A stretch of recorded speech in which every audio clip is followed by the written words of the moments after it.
foreign and domestic, and to do so without mental reservation or purpose of evasion. Folks, I've lived that for the following 37 years, and that's exactly what I will do in Congress, is I will come in and I will support and defend the Constitution of the United States against all enemies, foreign and domestic. Now, at West Point, they taught us how to think. Not what to think, but how to think. And that's why the motto applies up there that says, the history we teach was made by people we taught. That's why you've seen so many presidents and so many great leaders, so many captains of industry coming out of the military academy, because they train you how to think. When they put you out there, you don't know whether you're going down to Panama to overthrow Noriega and his drug dealers, or where you're going to Afghanistan to overthrow the Taliban, Al-Qaeda, interdict drugs, or the other 4 or 5 missions that they've thrown at you. You've got to adapt, you've got to be on your feet, and that's what Congress throws at you. You heard Mr. Anderson talk earlier, not everybody can be an expert on everything, but if you know how to think, then you can get trained and brought up to speed so you know how to represent the people of your district, and you do that by listening. God gave us 2 ears and 1 mouth. We need to listen a whole lot more than we speak. And by listening to the experts out here that have the jobs, that have the expertise, then you know how to represent them back in Washington, D.C.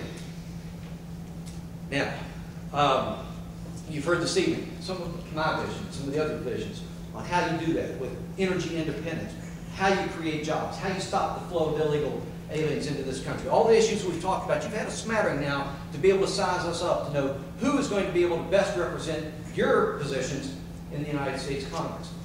There's a little video that's going around on YouTube right now. It's Dean Martin and John Wayne, and they come riding in on horses, and Dean asks John Wayne, what do you think? You just had this daughter, Marisa. What do you intend for that vision for her in the future? And John Wayne talks about a vision of what he grew up with, what we all grew up with in the past. That was family values. He said, I want to teach my daughter the Lord's Prayer. I want to read her the Psalms.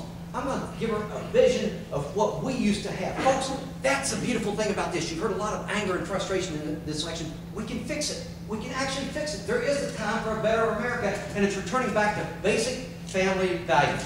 And that's what I, Matt Warner, intend to do for you as your representative in Congress. I ask for your vote. Thank you for your time.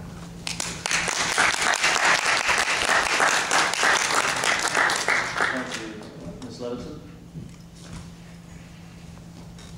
I am a proud, successful capitalist who understands the importance of making a profit. I grew up as the oldest of 6 children in Fairmont, West Virginia. And during that time, I got up at 5:30 in the morning to milk the cows before I was able to help my mom dress the kids and get them all ready for school. So I understand the importance of working hard. I understand because my parents also, and my ancestors, actually founded the first church in the West Virginia area when they settled this, before it became West Virginia. And they taught me to apply the golden rule in everyday life, which is what I try to do all of my life. And by doing that, just keeping life simple, I was able to build a successful career. And I created jobs with my husband in 3 different areas, not just in one. I was a retailer.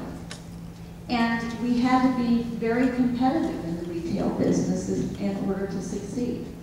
I'm a real estate investor. I did what it took to become profitable in real estate through investment. That sometimes meant moving around.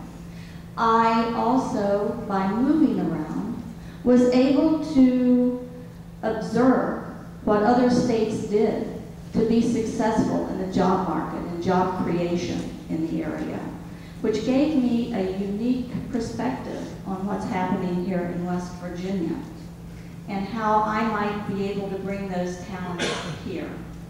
I'm not an experienced politician, ladies and gentlemen. I am a retired business founder, educated in the free enterprise system. I've created jobs, as I said, and I know that only businesses create jobs. And they will be the ones who will bring long-term solutions to the economy, the bad economy we're facing.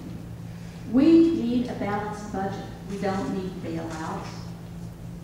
We need a fair tax for you, not just for the special interests. I will fight to repeal the overreaching, intrusive laws that have come into our lives. The answers are not in Washington, ladies and gentlemen. They're here in this room with you. And together, we can make a difference. Thank you. Well, that concludes our program for this evening. I want to tell you